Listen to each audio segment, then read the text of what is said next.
4 मई को 5 राज्यों के विधानसभा चुनाव के नतीजे सामने आए। इनमें सबसे ज्यादा चर्चा पश्चिम बंगाल और तमिलनाडु की रही। तमिलनाडु में अभिनेता से राजनीति में आए जोसेफ विजय की पार्टी तमिलगा वेत्री कड़गम यानी कि टीवीके ने 107 सीट जीतकर सबसे बड़ी पार्टी के तौर पर उभर कर सामने आए और सबको चौंका दिया। इन नतीजों ने कई अहम राजनीतिक संकेत भी दिए। खास तौर पर एक ऐसी सीट चर्चा में है जहां जीत और हार का फासला सिर्फ एक वोट का रहा। ये नतीजा एक बार फिर याद दिलाता है कि लोकतंत्र में हर एक वोट कितना महत्वपूर्ण होता है और कैसे एक वोट पूरी तस्वीर बदल सकता है।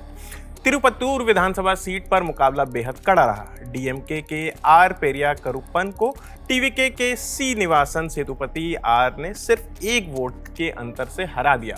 वोटों की गिनती पूरी होने के बाद सेतुपति को 83,375 वोट मिले, जबकि पेरिया करुप्पन उनसे एक वोट पीछे रह गए। इतने मामूली अंतर से हार किसी भी नेता के लिए असामान्य मानी जाती है, वो भी खासकर जब हारने वाला मौजूदा मंत्री हो। तमिलनाडु में पेरिया करुप्पन के अलावा 10 से ज्यादा मंत्री भी चुनाव हार गए।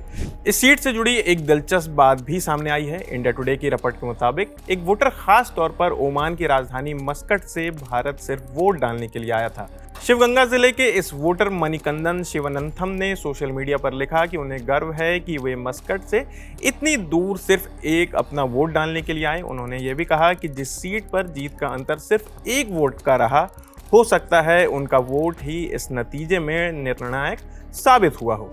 पेरिया करुप्पन लंबे समय से राजनीति में सक्रिय हैं। उनके हलफनामे के अनुसार व्यापार और कृषि से जुड़े हुए हैं। वो साल 2024 से 25 में उनकी आय करीब 16,73,000 रुपए दर्ज की गई, जो लेकिन 2023-24 में करीब 30,82,000 थी। वहीं उनकी पत्नी की आय में उल्टा रुझान देखने को मिला है। 2024-25 में उनकी आमदनी 45,86,000 रुपए रही, जबकि एक साल पहले यह करीब 20,15,000 रुपए थी। दूसरी तरफ सेतुपति की आय बढ़ी है। साल 2023-24 में उनकी इनकम लगभग 7 लाख रुपए थी, जो 2024-25 में बढ़कर 15,33,000 रुपए हो गई। अगर पूरे राज्य के चुनावी माहौल को देखें तो टीवीके सबसे बड़ी पार्टी बनकर सामने आई है। पार्टी ने 107 सीटें जीती हैं।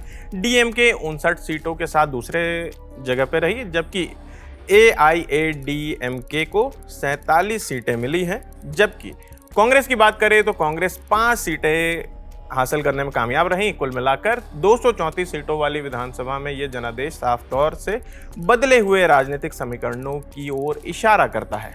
उधर महाराष्ट्र के बारामती विधानसभा उपचुनाव ने भी ध्यान खींचा है। सुनेत्रा पवार ने यहां अपने प्रतिद्वंदी पर बड़े अंतर से जीत दर्ज की है। उन्हें 2,18,930 वोटों के अंतर से बढ़त मिली। इस मुकाबले में करीब 2,23,000 वोट पड़े, जबकि इलाके में लगभग 4,82,000 वोटर रजिस्टर्ड हैं। वोटिंग परसेंटेज करीबन 58% रहा, जो पिछले चुनाव के मुकाबले 72% से कम है। बताया जा रहा है कि 4 मई के ओवरऑल नतीजे में सुनेत्रा पवार सबसे ज्यादा अंतर से जीती हैं। दिलचस्प बात यह है कि बारामती की ये बढ़त पहले के रिकॉर्ड से भी आगे निकल गई।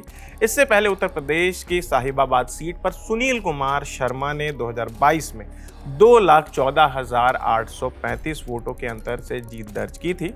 हालांकि बारामती सीट पर इस जीत की एक वजह यह भी है कि बाकी प्रमुख पॉलिटिकल पार्टियों ने अपने कैंडिडेट यहां पर नहीं उतारे थे। इन दोनों चुनावी घटनाओं ने एक वोट से हार और लाखों वोटों के अंतर से जीत एक ही समय में लोकतंत्र की 2 अलग अलग तस्वीरें सामने रखी हैं।